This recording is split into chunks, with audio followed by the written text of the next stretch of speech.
Evo ga. Pozdrav svima, moje ime je Petar Stanić, da se prvo predstavim, i ja sam samo potparol 99 koji će vam saopštiti rezultate studije koje je napravilo desetine eksperata iz zemlje i iz inostranstva. Danas smo predali peticiju,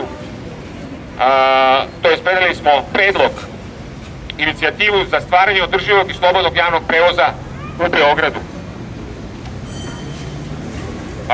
Inicijativu smo predali gradonačelniku Siniši Malom, gradskom veću, gradskom sekretaru za saobraćaj Dušanu Rafailoviću i direktoru Direkcije za javni prevoz i direktoru GSP Željku Milkoviću.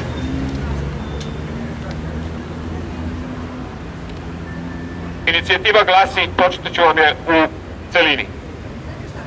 Poštovani, ovim putem vam još jednom šaljemo predlog za promenu načina finansiranja i modernizacije javnog prevoza, zahtev za detaljan uvid u poslovanje Direkcije za javni prevoz, zahtev za momentalan raskid štetnog ugovora između grada i preduzeća Apex i zahtev za momentalno uključivanje svih zainteresovanih građana u svaki daljnji proces upravljanja, planiranja, razvoja i modernizacije javnog prevoza i stvaranje održive transportne politike grada Beograda.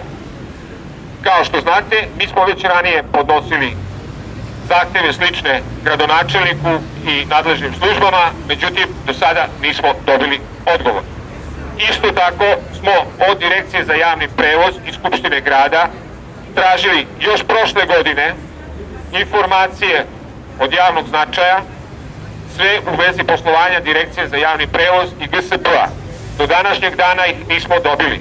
I na insistiranje, i pored insistiranja kabineta poverenika za informacije. Ovako, sad ću vam pročitati 4 tačke našeg predloga. Predlog je vrlo jednostavan i sadrži se iz prve tačke, koja je predlog novog načina finansiranja javnog prevoza. Ono što mi predlažemo je sledeće.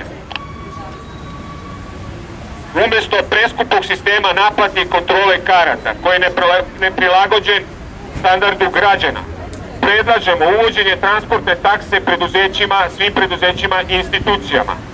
Uvođenjem transportne takse svim privrednim